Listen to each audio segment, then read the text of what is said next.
Now, Babu Owino now says he will appeal after the High Court found that the August 8, 2017 election that he won was marred by widespread errors and malpractices and annulled his win.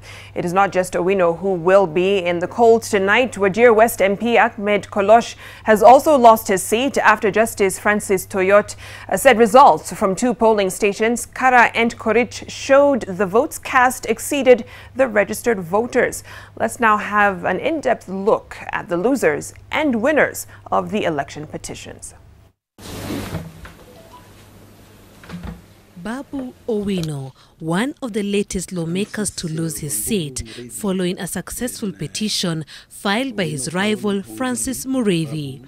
High Court Judge Joseph Sergon squashed Owino's victory, citing a series of electoral errors and malpractices. This court was urged to find that if the results in Form 35B cannot be traced back to the individual Form 35As due to the irregularities, then the votes are not verifiable. The judge further said he made the ruling after finding that Owino coerced and intimidated the returning officer, hence the election was not free and fair.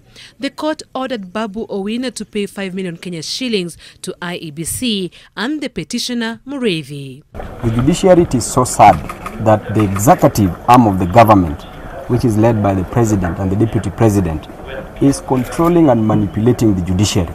It is so sad. I'll respect that decision. I will appeal the decision. But I know that what can't kill you can only make you stronger. A lot of reliance has been placed on errors that are attributable to the IEBC and its staff, some of whom are facing prosecution. And while it has been made clear that there is absolutely no fault or wrongdoing on the part of Babu, he is the one that is bearing the greatest brand of that particular decision. So we as a party, we are confident that any day that we are called upon to present ourselves as candidates in Embakasi East, that election would be won by Babu Owino very early in the morning. We have absolutely no doubt that that is the will of the people of Embakasi East, as was expressed on the 8th of August. Goodbye. The High Court in Wajir also sent home Wajir West MP Ahmed Kolosh. Justice Francis Tuiyott said results from two polling stations, Qara and Korich, showed the votes cast exceeded the registered voters. He said the move was deliberate and the work of a criminal. He ordered the electoral agency to pay the petitioner 1.5 million Kenya shillings. The declaration made on 10th of August 2017 by the second and third respondents that the first respondent is the winner of Wajir West National Assembly. Even if I decide to go back to election, nobody else will represent the people of Wajir West in the throne of Parliament. God willing. Inshallah. If we take appeal, we will take the process. But if we don't, we will invite all the competitors back to the field. In Lodwar, Turkana woman representative Joyce Emaniko's win was also annulled over irregularities following a petition filed by Pauline Lukuruka of ODM. In his ruling, Judge Daniel Ogola Ogembo said vital independent electoral and boundaries commission IEBC forms were not stamped.